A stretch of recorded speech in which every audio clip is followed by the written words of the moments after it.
আসসালামু আলাইকুম এভরিওয়ান। বাবা সাহেব গল্পের 8 নম্বর পার্ট। তো চলো বেশি কথা না কইয়া গল্প শুরু করা যাক। কথা বলল, কি হলো রাজ, খাচ্ছ না কেন? হঠাৎ কথা চোখ গেল রিয়ার দিকে। কথা খেয়াল করলো তার পাশের টেবিলে রিয়া কাঁদছে। কথা বলল, এই যে আপনি কাঁদছেন কেন? রিয়া কিছু বলছে না। কথা বলল, কি হলো মিসেস রিয়া, কথা বলছেন না কেন? Are you okay? রিয়া এবার ফুপিয়ে কেঁদে দিল। অফিসের সবাই অবাক হয়ে তাকিয়ে আছে। রিয়ার কান্না থামার কোনো লক্ষণই নেই। কথা বলল, রিয়া আপনি প্লিজ কাঁদবেন না, বলেন কি হয়েছে? রিয়ার চোখের পানি মুছতে মুছতে বলল, ম্যাডাম আমি সত্যি পোড়া কপালি। আমি আমার ভালোবাসাকে অপমান করেছি। আমি এখন খেতে গেলেও তার স্মৃতিগুলো মনে পড়ে। বাবাকেও হারিয়ে ফেলেছি, সব হারিয়ে ফেলেছি নিজের ভুলের জন্য। কথা রিয়ার মাথায় হাত বুলাতে বুলাতে বলল, আপু আল্লাহ উত্তম পরিকল্পনাকারী। আল্লাহর উপর ভরসা রাখুন, সব ঠিক হয়ে যাবে। আমার আর খাওয়া হলো না, কেমন যেন শূন্য শূন্য লাগছে। খাওয়া শেষ না করেই রায়সাকে নিয়ে আসতে গেলাম। এইদিকে আজ রায়সার স্কুল তাড়াতাড়ি ছুটি হয়ে গেছে। রায়সা স্কুলের সিঁড়িতে বসে কি যেন আঁকছে। আমি পা টিপে টিপে রায়সার পিছনে গিয়ে দাঁড়ালাম। রায়সার দিকে লক্ষ্য করে দেখছি রায়সা কি যেন আঁকছে। রায়সার কাছে গিয়েই দেখি রায়সা আর্ট খাতায় সুন্দর করে ছবি এঁকেছে। ছবিটাতে দেখা যায় একটা ছেলে আর একটা মেয়ের মাঝে ছোট্ট একটা বাচ্চা। বাচ্চাটাকে ছেলেটা আর মেয়েটা জড়িয়ে ধরেছে।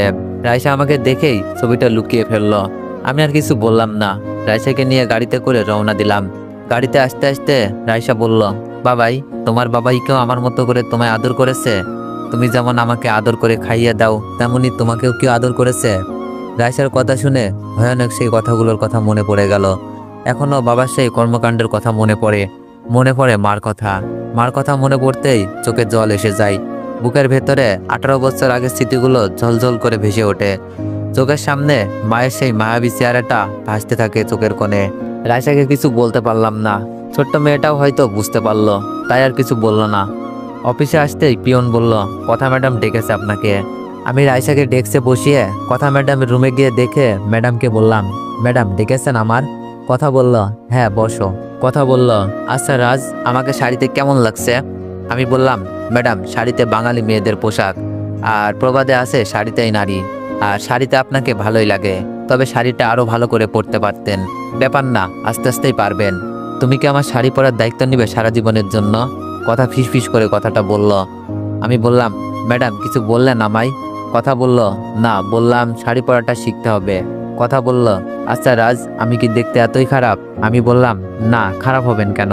আপনি দেখতে অনেক কিউট, যে কেউ দেখে আপনার প্রেমে পড়ে যাবে। কথা বলল, আমি তো চাই না যে কেউ আমার প্রেমে পড়ুক, আমি শুধু চাই একজন আমার প্রেমে পড়ুক। কথা বলল, রাজ দেখো তো আমার কপালের টিপটা ঠিক জায়গায় আছে কিনা। আমি কথা ম্যাডামের মুখের দিকে এই প্রথম ভালোভাবে তাকালাম। ম্যাডামের দিকে তাকিয়ে দেখি ম্যাডামের কপালের টিপটা বড্ড বেমানান লাগছে, কারণ টিপটা ঠিক জায়গায় নেই। এক প্রকার টিপটা দেখে হেসেই দিলাম। কথা বলল, কি হলো, হাসতেছো কেন? কথা বলল, কি হলো বলো রাজ, হাসছো কেন? বলো টিপটা ঠিক জায়গায় আছে কিনা। আমি বললাম, ম্যাডাম টিপটা বাম দিকে বেশি সরে গিয়েছে।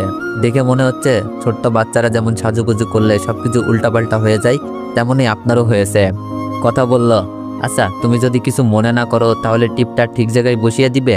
আমি বললাম, সরি ম্যাডাম, এটা সম্ভব না। কথা বলল, রাজ সরি বলার কি আছে?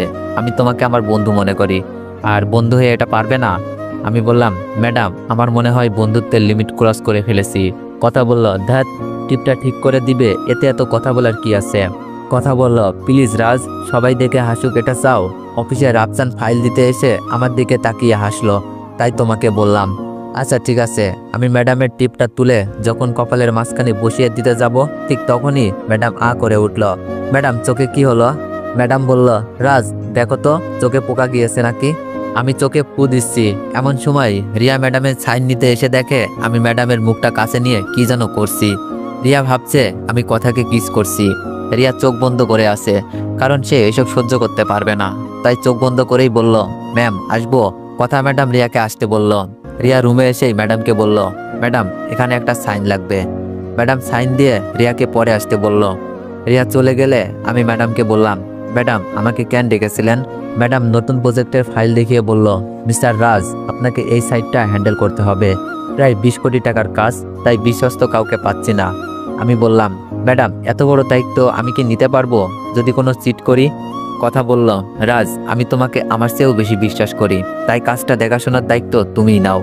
আমি বললাম, আচ্ছা ম্যাডাম, আমার সবটা দিয়ে চেষ্টা করব। কথা বলল, ঠিক আছে, এখন তুমি আসো। আমি বললাম, আচ্ছা ম্যাডাম। রিয়া বলল, আর হ্যাঁ, নীল শার্টে তোমাকে সত্যি খুব সুন্দর লাগছে। এইদিকে রিয়া রায়সাকে আমার ডেস্কে বসে থাকতে দেখে। রায়সার কাছে অনেকগুলো চকলেট নিয়ে আসে। রিয়া বলে, মামুনি কেমন আছো? রায়সা বলে, জি আন্টি ভালো, আপনি? রিয়া বলল, রায়সা আন্টি ডাকে না মমকে, আমি না তোমার মম? রায়সা বলল, না, আপনি আমার আন্টি, আমার বাবাই আমার মম। আমি রিয়া আর রায়সার পেছনে দাঁড়িয়ে আছি। রিয়া বলল, রায়সা মামুনি, মম ডাকো, তোমাকে অনেক চকলেট দিব। রায়সা বলল, সি, আমি চকলেট খাই না, চকলেট খেলে দাঁতে পোকা ধরে। আর আপনি চলে যান, আমার বাবাই দেখলে কষ্ট পাবে। কি হলো, কাঁদছেন কেন? রিয়া বলল, একবার মম বলে ডাক মা, ডাকটা শুনেই চলে যাব। রায়সা মামুনি, আমার দেখো, তোমার মম কান্না করছে, একবার মম ডাকো না, আমার বুকটা যে মরুভূমি হয়ে যাচ্ছে। রায়সা বলল, প্লিজ চলে যান, আপনি আমার মম হতে পারেন না। মনে নাই আমার বাবাই যখন দাঁড়াতে পারতো না, ক্রাচে ভর করে হাঁটতো, তখন চলে গিয়েছেন। আমি না আপনাকে মম ডেকে কান্না করেছি, আপনি শোনেননি। জানেন বাবাইকে যখন আপনার বাবা ধাক্কা মেরে ফেলে দিয়ে ক্রাচ ভেঙে দিয়েছিল, সেই দিন আমার বাবা অনেক কেঁদেছিল, আর আপনি তখন পচা আঙ্কেলকে কবুল বলেছিলেন। আমার বাবা ভাঙা ক্রাচে ভর করে আর আমাকে ধরে উঠেছিল। বলেছিলাম আপনাকে আমার বাবাইয়ের কষ্ট হচ্ছে, আপনি কোনো কথা বলেননি। কথা আন্টির বার্থডেতে আপনাকে মম ডাকার জন্য সবার সামনে কি বলেছিলেন মনে নাই?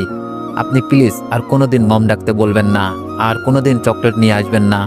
জানেন আমার বাবাই যখন আমাকে বুকে নিয়ে গালে চুমু দেয়, তখন কোনো চকলেটের কথা মনে থাকে না। আমি এবার পারলাম না, শব্দ করেই কেঁদে দিলাম। রিয়া আমাকে দেখেই রায়সার সামনে জড়িয়ে ধরল।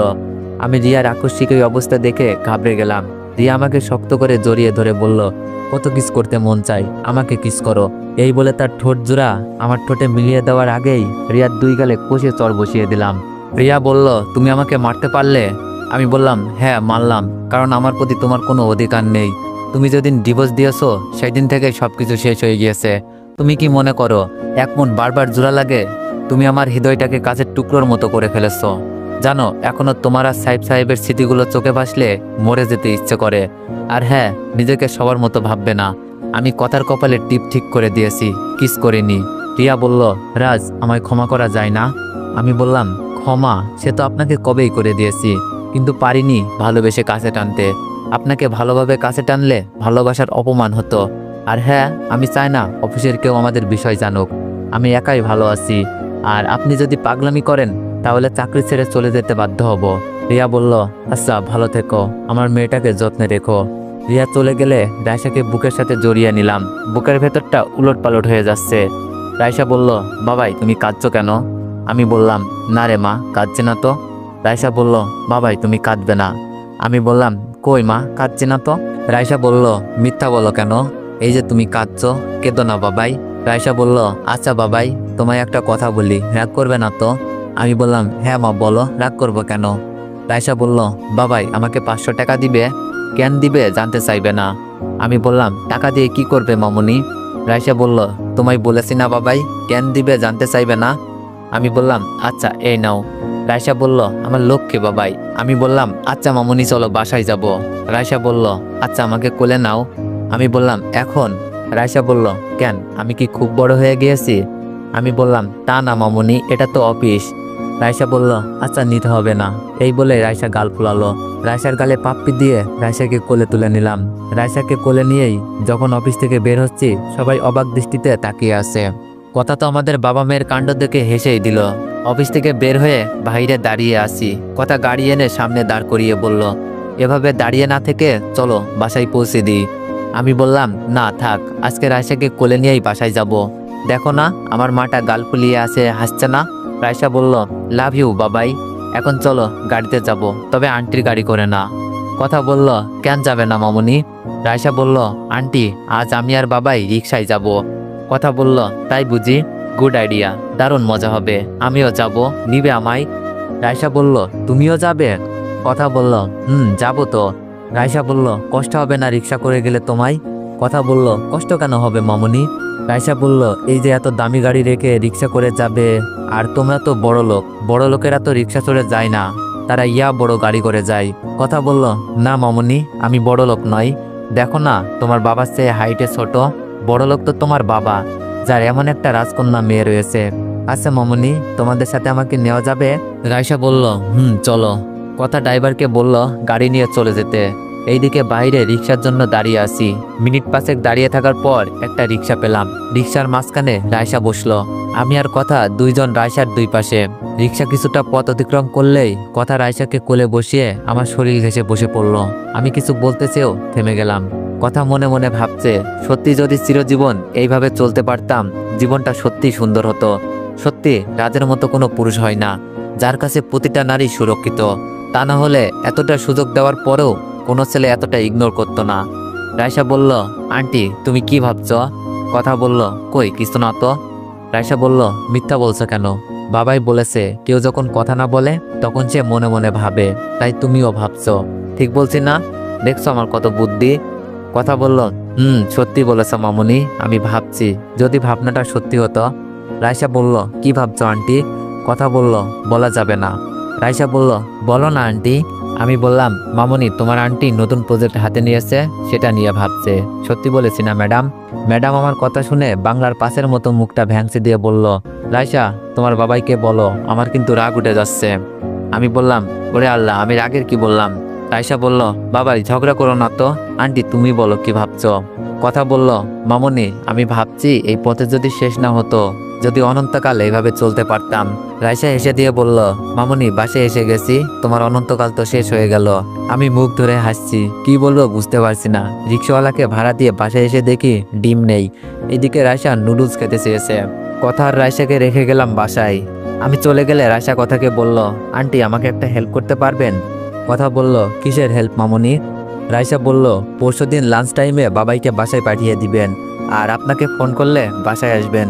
কথা বলল, কেন মামুনি? রাইসা বলল, উফ বলা যাবে না। কথা বলল, আচ্ছা বলতে হবে না, পাঠিয়ে দেবো তোমার বাবাইকে। রাইসা বলল, ধন্যবাদ আন্টি। কথা বলল, ওয়েলকাম মামুনি। আচ্ছা মামুনি তুমি বসো, আমি কিচেনে যাচ্ছি। কথা রাইসাকে বসিয়ে কিচেনে রান্না করতে চলে যাই। এইদিকে আমি ডিম নিয়ে বাসায় এসে দেখি রাইসার টম এন্ড জেরি দেখছে। কথা কিচেনে। বুঝি না মেয়েটা শুধু শুধু কেন কষ্ট করে। কিচেনে গিয়ে বললাম, ম্যাডাম আপনি এখানে কেন? কথা বলল, যার ঘর সে আসবে না। আমি বললাম, মানে কি বলছেন আপনি? আপনার ঘর মানে? কথা বলল, হ্যাঁ তুমিও কিছু বোঝো না, কিচেন মেয়েদের ঘরই তো, তাই না? আমি বললাম, তা বটেই। কথা বলল, তো আমি এসেছি, প্রবলেম কি? এক কাজ করো, তুমিও আসো, দুইজন মিলেমিশে রান্না করি, মজা হবে। আমি কিছু না বলে কথাকে হেল্প করতে যাচ্ছি। আমি পেঁয়াজ কুচি কুচি করছি। কথা আমার দিকে তাকিয়ে হাসছে। এদিকে পেঁয়াজের ঝালা লেগেছে চোখে। কথা হেসে লুটুপুটি খাচ্ছে। হঠাৎ খেয়াল করলাম কথার শাড়ির আঁচলে আগুন লেগেছে। আমি বললাম, এই কথা তোমার শাড়িতে আগুন? কথা বলল, আগুন মানে? কথা তাকিয়ে দেখে শাড়িতে আগুন লেগে গেছে। কথা চিৎকার দিয়ে কিচেনের বাইরে যাওয়ার জন্য যখনই দৌড় দিল, তখন আগুন আরো বেশি জ্বলতে লাগলো। বুঝতে পারছিলাম না কি করব। কথা চিৎকার পারছে, আগুন শাড়ি থেকে প্রায় শরীরে লেগে যাচ্ছে। আমি দৌড়ে গিয়ে কথাকে জড়িয়ে ধরে ফ্লোরে শুয়ে পড়ি। গড়াগড়ি খেলাম, আগুন নিভে গেল। কথা আমাকে শক্ত করে জড়িয়ে ধরে রেখেছে। কথার শরীর কাঁপছে। এই যে ম্যাডাম, আগুন নিভে গেছে, আপনি আমার উপর থেকে সরেন। কথা আরো শক্ত করে জড়িয়ে ধরছে আমায়। কথার চোখ জোড়া বন্ধ, এখনো তার ভয়ের রেশ কাটেনি। কি হলো, উপর থেকে সরো। আশ্চর্য, তুমি বাচ্চাদের মতো জড়িয়ে ধরছে কেন? কথা বলল, রাজ আমার ভয় করছে, ছেড়ো না আমায়। কথার আগে ভয় করলেও এখন ভয় করছে না, কারণ সে নিরাপদ স্থানে আছে। এই বুকটা থাকার কত চেষ্টা করেছে, অবশেষে আসতে পেরেছে। এত তাড়াতাড়ি ছেড়ে দিবে কেন? আমি বললাম, কি হলো কথা, ছাড়ো, রাইসা দেখছে তো। রাইসা বলল, বাবাই আমি কিছুই দেখছি না, আমি চোখ বন্ধ করে আছি। কথা বলল, দেখছো রাইসা চোখ বন্ধ করে আছে, আর তুমি দূরে সরিয়ে দিতে চাইছো। আর একটু থাকি না, আমার ভয় করছে। আমি ম্যাডামকে সরাতে চেয়েও সরাতে পারছি না। মনে মনে বলছি, আল্লাহ কোন বিপদে ফেললো আমার। এইদিকে ইশারা আজান হয়ে যাচ্ছে। আমি বললাম, ম্যাডাম প্লিজ আপনি সরেন, আমি উঠবো। কথা বলল, কই উঠবে, আমি উঠতে পারছি না, মনে হয় কোমরটা ভাঙছে। বাবাই তোমরা থাকো, আমি টম এন্ড জেরি গিয়ে দেখি। রাইসা চলে গেল। কি হয়ে যাচ্ছে কিছুই বুঝছি না, ম্যাডামকে সরাতেও পারছি না। এইদিকে রিয়া লুকিয়ে রাইসাকে দেখতে এসে যখনই জানালা দিয়ে রুমের দিকে তাকিয়েছে, তখনই রিয়ার পায়ের নিচের মাটি সরে যায়। রাজকে এইভাবে দেখবে কল্পনাও করতে পারছে না। কথার শরীরে তেমন কাপড় নেই, তাই ফ্লোরের মাঝে দুইজন। রিয়ার বুকের ভেতরটা ফেটে যাচ্ছে। রিয়া মনে মনে বলছে, আল্লাহ এইসব দেখার আগে মরণ দিল না কেন তার। চোখের পানি গাল বেয়ে টপ টপ করে পড়ছে। রিয়া কাঁদতে কাঁদতে ফ্লোরে বসে পড়ল। এইদিকে কথা আমার উপর থেকে সরছে না, তাই কথাকে ধাক্কা দিয়ে বুকের উপর থেকে সরিয়ে দিলাম। কথাকে বুকের উপর থেকে সরিয়ে দিতেই কথা ফ্লোরে দাঁড়িয়ে তার চোখ ধরে চিৎকার মারলো।